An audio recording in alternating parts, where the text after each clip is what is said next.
খবর শুনছেন দৈনিক সংবাদ চ্যানেল থেকে। আজ জানাবো পশ্চিমবঙ্গ দেশ এবং বিশ্বের বাছাই করা সমস্ত গুরুত্বপূর্ণ তাজা খবর। শুরুতেই জানিয়ে দেব সংবাদ শিরোনাম। বারুইপুর কাণ্ডে গণপিটুনিতে মৃত যুবক নির্দোষ, জানিয়ে দিলেন শুভেন্দু। কে এই ইন্দ্রজিৎ মণ্ডল? রিজেক্টেড ও আন্ডার এনকোয়ারি আবেদনকারীদের জন্য বড় আপডেট। কবে নাগাদ মিলবে অন্নপূর্ণা ভান্ডারের টাকা? গণপিটুনিতে মৃত যুবক নির্দোষ, উস্কানি দাতাদের রেয়াত নয়। বারুইপুর গিয়ে পুলিশকে 72 ঘন্টার ডেডলাইন মুখ্যমন্ত্রীর।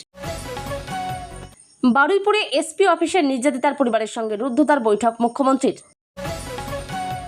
বকেয়া ডিআর-এর 50% দেওয়ার সিদ্ধান্ত রাজ্যের, এখনই পাবেন কলকাতা পুরো এলাকার পেনশনাররা। বারুইপুর কাণ্ডের নজিরবিহীন পদক্ষেপ, অপরাধীদের মৃত্যুদণ্ডের পক্ষে মুখ্যমন্ত্রী। আসরে জাতীয় মহিলা কমিশন। আমরা তো আলাদা, বারুইপুরে বাধা পেয়েই কাকলিদের থেকে ভিন্ন হয়ে গেল ঋতব্রত তৃণমূল, গদ্দার শুনতে হলো সায়নীকে। বারুইপুরের সায়নী ঋতব্রতদের ঘিরে গদ্দার চোর স্লোগান, মন শান্ত হলো বলল কালীঘাট শিবির। বেআইনি নির্মাণে সই করে বৈধ করা হতো, ভাগ বসত পুরসভার টাকায়। দেবরাজের দুর্নীতি জাল ছড়িয়ে দক্ষিণ দমদমেও। বোলপুরে অনুব্রতর পার্টি অফিসে তালা দিল বিজেপি। শীতলকুচিতে মীনাক্ষীদের গাড়ি লক্ষ্য করে ডিম অ্যাটাক, ভিডিও দেখিয়ে দ্রুত পদক্ষেপের আর্জি বাম নেত্রীর।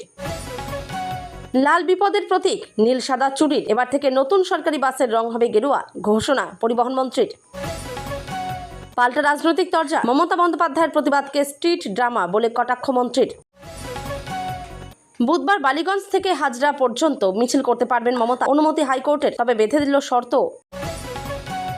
কাকে কিভাবে সোজা করতে হয় জানে, বারুইপুর কাণ্ডে বিরোধীদের ভূমিকায় নাটক দেখছেন দিলীপ।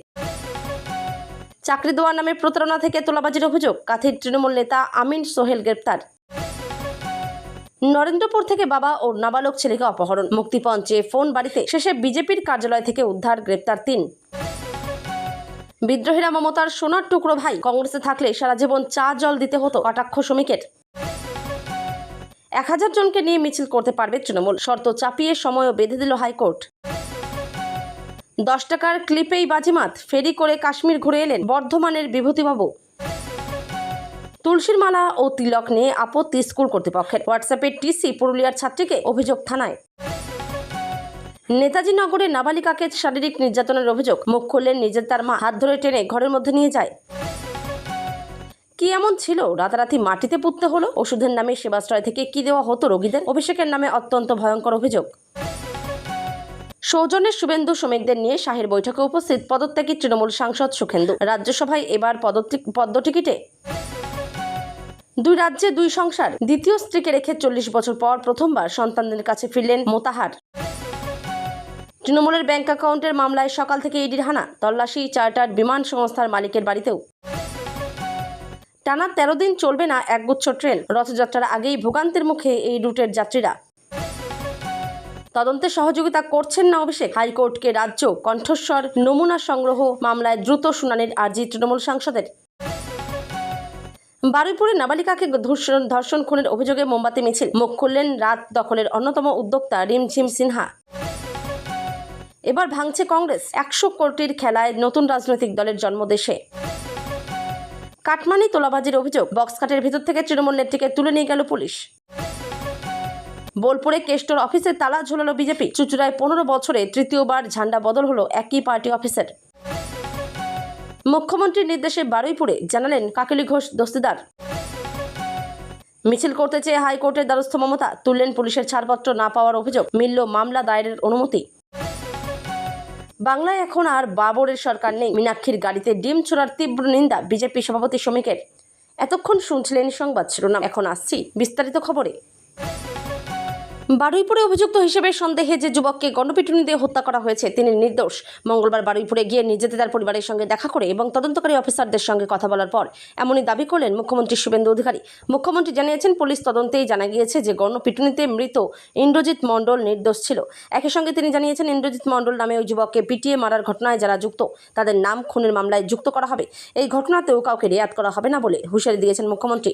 এদিন বারুইপুরের নির্যাতিতা নাবালিকার পরিবারের মতো গণপিটুনিতে মৃত মৃত ওই যুবকের পরিবারের সঙ্গেও দেখা করেছেন মুখ্যমন্ত্রী। শুভেন্দু অধিকারী বলেন, অবিবাহিত একটা বাচ্চা ছেলে তাকে পিটিয়ে মেরে ফেললো, যারা মেরেছে তাদেরকেও খুনের মামলায় যুক্ত করতে বলেছি। যারা গুন্ডামি করেছে সারাদিন ধরে 200-র বেশি লোককে চিহ্নিত করা হয়েছে। যারা উস্কানি দিয়েছে সমাজ মাধ্যমে সস্তার ভিউয়ারশিপ বাড়ানোর জন্য, তাদের প্রত্যেকের বিরুদ্ধে ব্যবস্থা নেওয়া হবে। পুলিশের গাড়ি ভেঙেছেন, রেল লাইন উপড়েছেন, প্রত্যেককে গ্রেপ্তার করা হবে, কাউকে ছাড়া হবে না। পিছন থেকে যারা উস্কেছে তার মধ্যে দেশ বিরোধী শক্তিকে রাজনৈতিক শক্তিও রয়েছে। কেউ শূন্য থেকে এক হয়েছে, কেউ ক্ষমতা থেকে সরেছে, কাউকে মানুষ প্রত্যাখ্যান করেছে। স্থানীয় সূত্রে খবর, ইন্দ্রজিৎ মণ্ডল নামে পেশায় অটোচালক ওই যুবক ঘটনার দিন নিজের বাড়িতেই ছিলেন। ওই নাবালিকার দেহ পুকুর থেকে উদ্ধার হওয়ার পর উন্মত্ত জনতা ইন্দ্রজিতের বাড়িতে চড়াও হয়ে তাকে টেনে হিঁচড়ে বাইরে নিয়ে আসে। এরপর শুরু হয় নির্মম মার, যার জেরে মৃত্যু হয় ইন্দ্রজিতের। পুলিশি তদন্তে জানা গেছে, বারুইপুরে নাবালিকার উপরে নির্যাতনে অভিযুক্ত 4 জন মাঝে মধ্যে ইন্দ্রজিতের অটোতে করে ঘুরত। সে কারণে এই ঘটনার পর ইন্দ্রজিতের উপরে সন্দেহ হয় ক্ষিপ্ত জনতা। শুধুমাত্র সন্দেহের বশেই বছর 30-এর ইন্দ্রজিৎকে পিটিয়ে মারা হয় বলে অভিযোগ। রাজ্যের মহিলাদের জন্য চালু হওয়া অন্নপূর্ণা ভাণ্ডার প্রকল্পটি নিয়ে তুঙ্গে উৎসাহ। বর্তমানে লক্ষাধিক মহিলা এই প্রকল্পের আওতায় প্রতি মাসে 3,000 টাকা করে আর্থিক সহায়তা পাচ্ছেন। ইতিমধ্যে দ্বিতীয় কিস্তির টাকাও সফলভাবে বন্টন করা হয়েছে। এবার প্রকল্পটির আওতাভুক্ত গ্রাহক সংখ্যা আরও বাড়ানোর লক্ষ্য নিচ্ছে প্রশাসন। নতুন আপডেট ও সময়সীমা। রাজ্যের মুখ্য সচিব জানিয়েছেন, অন্নপূর্ণা ভাণ্ডার প্রকল্পের জন্য মোট 1.62 কোটি আবেদন জমা পড়েছিল। এর মধ্যে 1.22 কোটি আবেদন অনুমোদিত হয়েছে এবং 27.83 লক্ষ আবেদন বাতিল করা হয়েছে। তবে যারা এখনও ভাতার সুবিধা পাননি তাদের জন্য বড় সুখবর, আগামী 10ই জুলাইয়ের মধ্যে একটি বড় সংখ্যক নাম নতুন করে পোর্টালে আপলোড করা হবে। কাদের জন্য এই সুযোগ? প্রশাসন সূত্রে খবর, যে সমস্ত আবেদনকারী বর্তমানে রিজেক্টেড বা আন্ডার এনকোয়ারি স্ট্যাটাসে রয়েছেন তাদের আবেদনগুলি পুনরায় খুঁটিয়ে দেখা হচ্ছে। এই যাচাই প্রক্রিয়া আগামী 7 দিনের মধ্যেই সম্পন্ন করে পোর্টাল আপডেট করা হবে। এছাড়া যাদের ক্ষেত্রে পেমেন্ট ফেলিওর সমস্যা দেখা দিয়েছিল, সেই প্রযুক্তিগত ত্রুটিগুলিও দূর করা হচ্ছে। আশা করা হচ্ছে দ্রুতই তাদের অ্যাকাউন্টে অন্নপূর্ণা ভাণ্ডারের 3,000 টাকা পৌঁছে যাবে। কিভাবে চেক করবেন আপনার স্ট্যাটাস? যেহেতু আগামী 10 জুলাইয়ের মধ্যে নতুন আপডেট আসতে চলেছে, তাই আবেদনকারীরা অফিসিয়াল পোর্টাল ভিজিট করে নিজেদের স্ট্যাটাস নিয়মিত চেক করতে পারেন। আপনাদের আবেদন যদি পূর্বে কোনো কারণে আটকে গিয়ে থাকে, তবে এই আপডেট প্রক্রিয়ার মাধ্যমে তার সংশোধন হওয়ার সম্ভাবনা রয়েছে। বারুইপুরের নাবালিকা নির্যাতন ও খুনের ঘটনার পর প্রশাসনিক ও আইনি তৎপরতা খতিয়ে দেখতে মঙ্গলবার সরেজমিনে বারুইপুর পুলিশ সুপারের কার্যালয়ে পৌঁছন। সেখানে নির্যাতিতা নাবালিকার পরিবারের পাশাপাশি ওই ঘটনার পর উত্তেজিত জনতার গণপিটুনিতে নিহত যুবক ইন্দ্রজিৎ মণ্ডলের পরিবারের সঙ্গেও দীর্ঘ বৈঠক করেন তিনি। বৈঠক শেষে মুখ্যমন্ত্রী স্পষ্ট জানিয়ে দেন, ধৃত মূল অপরাধীদের পাশাপাশি আইন হাতে তুলে নিয়ে যারা সরকারি সম্পত্তি ধ্বংস করেছে এবং পিছন থেকে উস্কানি দিয়েছে তাদের প্রত্যেককে চিহ্নিত করে কঠোর শাস্তি দেওয়া হবে। এদিন রাজ্য পুলিশের ডিজি সিদ্ধনাথ গুপ্তার উপস্থিতিতেই পুলিশি নিষ্ক্রিয়তার অভিযোগে তদন্তের জন্য 72 ঘন্টার সময়সীমা বেঁধে দিয়েছেন মুখ্যমন্ত্রী। বারুইপুরে দেহ উদ্ধারের পর যে গণহিংসা ছড়িয়ে পড়েছিল তা নিয়ে কড়া অবস্থান নিয়েছেন মুখ্যমন্ত্রী। পুলিশি রিপোর্টের ওপর ভিত্তি করে তিনি জানান, মব লিঞ্চিং বা গণপিটুনি দিয়ে যাকে পিটিয়ে মারা হয়েছে সেই ইন্দ্রজিৎ মণ্ডল সম্পূর্ণ নির্দোষ। এটি আমার কথা নয়, পুলিশ আমাকে প্রাথমিক তদন্তের পর যা জানিয়েছে সেটাই বলছি। আমি ওর শোকার্ত পরিবারের সঙ্গেও দেখা করেছি। এলাকায় পুলিশের গাড়ি ভাঙচুর এবং রেল লাইন উপড়ে ফেলার ঘটনায় ক্ষোভ প্রকাশ করে মুখ্যমন্ত্রী জানান, সিসিটিভি ও ভিডিও ফুটেজ দেখে ইতিমধ্যেই প্রায় 100 জন তাণ্ডবকারীকে চিহ্নিত করা হয়েছে। প্রত্যেককে দ্রুত গ্রেপ্তার করার নির্দেশ দেওয়া হয়েছে। একই সঙ্গে এই হিংসার পেছনে থাকা রাজনৈতিক উস্কানিদাতাদেরও কড়া হুঁশিয়ারি দিয়েছেন তিনি। শুভেন্দু অধিকারী বলেন, যারা নির্বাচনে সাধারণ মানুষের দ্বারা প্রত্যাখ্যাত হয়েছেন তারা ক্ষমতা হারিয়েছেন, আবার কেউ শূন্য থেকে এক হয়েছেন। এমন কিছু দেশ বিরোধী শক্তি পিছন থেকে উস্কানি দিয়েছে। এসটিএফ এদের কল রেকর্ড সহ যাবতীয় তথ্য সংগ্রহ করেছে। এদের কাউকেই রিয়াত করা হবে না। বারুইপুরে নাবালিকা ধর্ষণ ও খুনের ঘটনায় পুলিশ সুপারের কার্যালয়ে গেলেন মুখ্যমন্ত্রী শুভেন্দু অধিকারী। নির্যাতিতার পরিবারের সঙ্গে সরাসরি কথা বলে তাদের পাশে থাকার আশ্বাস দেওয়ার পাশাপাশি তদন্তের অগ্রগতি নিয়েও প্রশাসনের শীর্ষ কর্তাদের সঙ্গে বৈঠক করবেন তিনি। অফিসে রয়েছেন রাজ্য পুলিশের ডিজি সিদ্ধনাথ গুপ্ত সহ পুলিশের শীর্ষ আধিকারিকেরা। পাশাপাশি গণপিটুনিতে প্রাণ হারানো যুবকের পরিবারের সঙ্গেও দেখা করার কথা রয়েছে তার। গত রবিবার স্থানীয় একটি পুকুর থেকে নাবালিকার দেহ উদ্ধারের পর থেকেই উত্তপ্ত হয়ে ওঠে বারুইপুর। অভিযোগ, নাবালিকাকে গণধর্ষণের পর খুন করা হয়েছে। ইতিমধ্যেই এই ঘটনায় আনন্দ সর্দার, প্রভাস মণ্ডল এবং দিবাকর সর্দার নামে 3 অভিযুক্তকে গ্রেপ্তার করেছে পুলিশ। অন্যদিকে ঘটনার পর উত্তেজিত জনতার গণপিটুনিতে এক যুবকের মৃত্যুও এলাকায় নতুন করে উত্তেজনার সৃষ্টি করে। ঘটনার পর থেকেই সকলকে শান্ত থাকার বার্তা আগিয়ে দিয়েছিলেন মুখ্যমন্ত্রী। তিনি নির্যাতিতার পরিবারের সঙ্গে ফোনে কথাও বলেন এবং তাদের সব ধরনের সহযোগিতার আশ্বাস দেন। সোমবার শুভেন্দু জানান, পরিবারের সব ন্যায্য দাবি পূরণে সরকার প্রয়োজনীয় পদক্ষেপ নেবে। সেই প্রতিশ্রুতির অংশ হিসেবেই আজ মঙ্গলবার নবান্ন থেকে সরাসরি বারুইপুরে পৌঁছে পরিবারের সদস্যদের সঙ্গে মুখোমুখি আলোচনায় বসেন তিনি। যদিও সেই বৈঠকে কী আলোচনা হয়েছে তা এখনও প্রকাশ্যে আসেনি। ব্যাংকের তরফ থেকে সম্পূর্ণ তথ্য যাচাই হয়ে আসার আগেই আনুমানিক মোট বকেয়া ডিআর এর 50% অর্থ এখনই সংশ্লিষ্ট পেনশনারদের অ্যাকাউন্টে সরাসরি পাঠানোর সিদ্ধান্ত নেওয়া হয়েছে।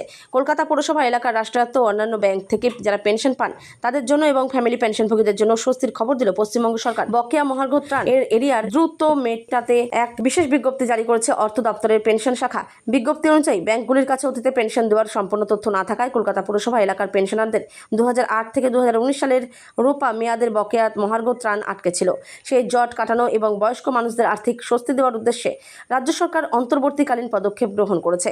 ব্যাংকের তরফ থেকে সম্পূর্ণ তথ্য যাচাই হয়ে আসার আগেই আনুমানিক মোট বকেয়া ডিআর এর 50% অর্থ এখনই সংশ্লিষ্ট পেনশনারদের অ্যাকাউন্টে সরাসরি পাঠানোর সিদ্ধান্ত নেওয়া হয়েছে। এই আনুমানিক বকেয়ার হিসাব করা হবে অ্যাকাউন্ট্যান্ট জেনারেলের দেওয়া তথ্য এবং অল ইন্ডিয়া কনজিউমার প্রাইস ইন্ডেক্সের ভিত্তিতে।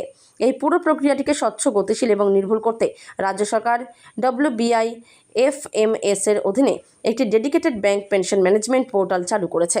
নির্দিষ্ট ব্যাংকগুলিকে অবিলম্বে এই পোর্টালে গিয়ে তাদের পেনশনারদের তথ্য যাচাই এবং আপডেট করতে বলা হয়েছে, যাতে পোর্টাল থেকে প্রাপ্ত হিসাব অনুযায়ী বকেয়া টাকা কোনো বিলম্ব ছাড়াই গ্রাহকদের অ্যাকাউন্টে পৌঁছে দেওয়া যায়। বারুইপুরে এক নাবালিকাকে ধর্ষণ ও খুনের ঘটনাকে কেন্দ্র করে রণক্ষেত্রের চেহারা নিল ধপধপি এলাকা। রবিবার সকালে পুকুর থেকে নাবালিকার দেহ উদ্ধারের পর থেকেই উত্তাল হয়ে ওঠে পরিস্থিতি। ঘটনার প্রতিবাদে এবং দোষীদের শাস্তির দাবিতে দীর্ঘক্ষণ রাস্তা ও রেল অবরোধ করেন স্থানীয় বাসিন্দারা। তবে পরিস্থিতি হাতের বাইরে যাওয়ার আগে দ্রুত সক্রিয় হয়েছে রাজ্য প্রশাসন, দ্রুত সিট গঠন ও গ্রেপ্তার। ঘটনার গুরুত্ব বুঝে রবিবার বিকেলে মুখ্যমন্ত্রী তথা পুলিশ মন্ত্রী শুভেন্দু অধিকারী ঘটনার তদন্তভার একটি বিশেষ তদন্তকারী দল বা সিটের হাতে তুলে দেওয়ার নির্দেশ দেন। 6 সদস্যের এই টিম মাঠে নামার কয়েক ঘন্টার মধ্যেই মূল অভিযুক্ত আনন্দ সর্দার সহ 3 জনকে গ্রেপ্তার করেছে পুলিশ। মুখ্যমন্ত্রী নিজে নির্যাতিতার বাবার সঙ্গে ফোনে কথা বলে অপরাধীদের দৃষ্টান্তমূলক শাস্তির আশ্বাস দিয়েছেন। প্রয়োজনে তিনি মৃত্যুদণ্ডের সপক্ষেও সরব হয়েছেন। মাঠে নেমেছেন শাসক দলের শীর্ষ নেতৃত্ব। সোমবার বিকেলে স্বয়ং মুখ্যমন্ত্রী শুভেন্দু অধিকারী বারুইপুরের ধপধপিতে গিয়ে নির্যাতিতার পরিবারের সঙ্গে দেখা করেন। পরিবারের পাশে দাঁড়ানোর পাশাপাশি আইনি লড়াইয়ে পূর্ণ সহযোগিতার প্রতিশ্রুতি দিয়েছেন তিনি। এর আগেই বিজেপির উচ্চ পর্যায়ের প্রতিনিধি দল, যার নেতৃত্বে ছিলেন লকেট চট্টোপাধ্যায় ও মন্ত্রী অগ্নিমিত্রা পাল, নিহতের বাড়িতে যান। অগ্নিমিত্রা পাল স্পষ্ট জানিয়েছেন, তদন্তে পুলিশের গাফিলতি ধরা পড়লে সংশ্লিষ্ট আধিকারিকদের বিরুদ্ধেও কড়া ব্যবস্থা নেওয়া হবে। মঙ্গলবার মুখ্যমন্ত্রী শুভেন্দু অধিকারী বারুইপুরের নির্যাতিতার বাড়িতে যাবেন। তার আগে শাসক বিরোধী রাজনৈতিক দলের নেতা নেত্রীদের ভিড় 12 বছরের মৃত কিশোরীর বাড়িতে। বিক্ষোভের মুখেও পড়লেন কেউ কেউ। বারুইপুরে ঋতব্রত বন্দ্যোপাধ্যায় এবং সায়নী ঘোষ সোমবার বারুইপুরে গিয়েছিলেন কালীঘাট তৃণমূলের প্রতিনিধিরা। মঙ্গলবার ধর্ষিত এবং খুন হওয়া 12 বছরের কিশোরীর পরিবারের সঙ্গে দেখা করতে গিয়ে খানিক বিক্ষোভের মধ্যে পড়লেন ঋতব্রত তৃণমূলের সদস্যরা। জনতার কটাক্ষ শুনতে হলো ঘটনার 3 দিন পর দেখা করতে যাওয়া স্থানীয় সাংসদ সায়নী ঘোষকেও। যদিও শেষমেশ সকলে মৃতার বাবা মায়ের সঙ্গে সাক্ষাৎ করেছেন। বিধানসভার বিরোধী দলনেতা ঋতব্রত বন্দ্যোপাধ্যায়ের নেতৃত্বে বিধায়ক শিউলি সাহা এবং প্রাক্তন মন্ত্রী চন্দ্রিমা ভট্টাচার্য ঢোকেন বারুইপুরের সূর্যপুরে। বৃষ্টির মধ্যে তারা নিজেদের পরিবারের সঙ্গে দেখা করতে যাচ্ছিলেন। তার আগে রাজ্যের মন্ত্রী অগ্নিমিত্রা পাল এবং বিজেপি নেত্রী লকেট চট্টোপাধ্যায় দেখা করেন কন্যাহারা বাবা মায়ের সঙ্গে। মোটামুটি শান্তই ছিল পরিবেশ, কিন্তু ঋতব্রত শিলুদের দেখে স্থানীয়দের একাংশ ক্ষিপ্ত হয়ে ওঠেন। ঋতব্রতকে উদ্দেশ্য করে বালিশ চাটা, চোর চোর ইত্যাদি স্লোগান দেওয়া হয়। সেই সময় কথা কাটাকাটিতে জড়ান বিধানসভায় তৃণমূলের ডেপুটি লিডার শিউলি। তাকে বলতে শোনা যায়, আমরা তো আলাদা, তোমরা এভাবে আমাদের বাধা দিতে পারো না, আমরা অপরাধীদের শাস্তি চাই। অন্যদিকে এনডিএ জোটকে সমর্থনকারী তৃণমূলের বিদ্রোহী 2 সাংসদ সায়নী ঘোষ এবং কাকলি ঘোষ দোষীদারও গিয়েছিলেন বারুইপুরে। যাদবপুরের সাংসদ সায়নীকে দেখেও স্লোগান দিতে শুরু করেন স্থানীয়রা।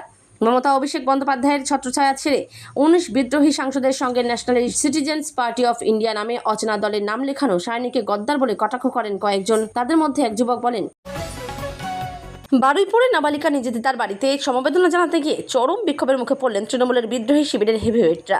বারুইপুরের সূর্যপুরে পা রাখতেই চোর চোর থেকে শুরু করে গদ্দার, ঝাঝালো সব স্লোগানে উত্তাল হয়ে উঠল এলাকা। ঘটনার 3 দিন পর কেন দেখা করতে আসা, এই প্রশ্ন তুলে স্থানীয়দের তীব্র ক্ষোভের মুখে পড়তে হলো যাদবপুরের সাংসদ সায়নী ঘোষকেও। অন্যদিকে বিরোধী শিবিরের এই বিক্ষোভের মুখে পড়াকে কটাক্ষ করেছে কালীঘাট শিবির। রাজ্যে রাজনৈতিক পালাবদলের পর তৃণমূলের সমীকরণ এখন বদলেছে। এনডিএ জোটকে সমর্থনকারী তৃণমূলের বিদ্রোহী শিবিরের 2 সাংসদ সায়নী ঘোষ এবং কাকলি ঘোষ দোষীদার এদিন বারুইপুরে যান। অন্যদিকে বিদ্রোহী তৃণমূলের প্রতিনিধি দলে ছিলেন বিধানসভা বিরোধী দলনেতা ঋতব্রত বন্দ্যোপাধ্যায়, বিধায়ক শিউলি সাহা এবং সদ্য মমতা বন্দ্যোপাধ্যায়ের হাত ছেড়ে বিদ্রোহী শিবিরে যোগ দেওয়া প্রাক্তন মন্ত্রী চন্দ্রিমা ভট্টাচার্য। ঋতব্রত শিউলিকে ঘিরে চোর স্লোগান বিক্ষোভ। এদিন ঋতব্রত বন্দ্যোপাধ্যায়ের নেতৃত্বে প্রতিনিধি দলটি সূর্যপুরে ঢুকতেই গ্রামবাসীদের একাংশ ক্ষিপ্ত হয়ে ওঠেন। ঋতব্রতকে উদ্দেশ্য করে বালিশ চাটা, চোর চোর ইত্যাদি স্লোগান দেওয়া হয়। পরিস্থিতি উত্তপ্ত হয়ে উঠলে বিধায়ক শিউলি সাহা জনতাকে তাকে শান্ত করার চেষ্টা করে বলেন, আমরা তো আলাদা, তোমরা এভাবে আমাদের বাধা দিতে পারো না, আমরাও অপরাধীদের শাস্তি চাই। প্রথমে অবশ্য পুলিশের বাধার মুখে পড়তে হয়েছিল এই প্রতিনিধি দলকে, পরে পুলিশের অনুমতি মেলায় তারা নিজেদের তার বাড়িতে যান। দক্ষিণ দমদম এবং বিধাননগর পৌর নিগম এলাকায় বেআইনি নির্মাণ ও আর্থিক দুর্নীতির একের পর এক বিস্ফোরক অভিযোগ সামনে আসায় ব্যাপক চাঞ্চল্য ছড়িয়েছে। কাঠগড়ায় বিধাননগর পুরসভার ধৃত প্রাক্তন তৃণমূল কাউন্সিলর এবং তার ঘনিষ্ঠ বৃত্ত। অভিযোগ, পুরসভার প্রাপ্য বিপুল অঙ্কের টাকা সরকারি তহবিলে যেত না, বরং তাতে ভাগ বসাতেন স্থানীয় কাউন্সিলররা। শুধু তাই নয়, পুরনো তারিখ ব্যবহার করে বেআইনি নির্মাণের ফাইলে সই করে সেগুলিকে রাতারাতি বৈধ করে দেওয়া হতো বলেও মারাত্মক অভিযোগ উঠেছে। দক্ষিণ দমদম পুরসভার 18 নম্বর ওয়ার্ডে এই দুর্নীতির একটি চাঞ্চল্যকর নজির সামনে এসেছে। স্থানীয় এক বাসিন্দা শিশুদের স্কুল তৈরির উদ্দেশ্যে পুরসভাকে একটি জমি দান করেছিলেন এবং সেখানে একটি কিন্ডারগার্টেন স্কুল তৈরি করা হয়েছিল। কিন্তু অভিযোগ, তৃণমূল জমানা এবং তার ঘনিষ্ঠ কাউন্সিলর সঞ্জয় দাস ক্ষমতার অপব্যবহার করে সেই স্কুলটি বন্ধ করে দেন। স্কুল তুলে দিয়ে সেখানে তৈরি করা হয় একটি ব্যাডমিন্টন প্রশিক্ষণ কেন্দ্র। এখানে শেষ নয়, পুরসভার স্বাস্থ্যকেন্দ্রের ঠিক উপরে তৈরি করা হয় একটি টেনিস একাডেমি। অভিযোগ, এই দুটি কেন্দ্র থেকেই প্রাপ্ত ভাড়ার কোনো টাকাই পুরসভার তহবিলে জমা পড়েনি, সবটাই যেত কাউন্সিলর সঞ্জয়ের পকেটে।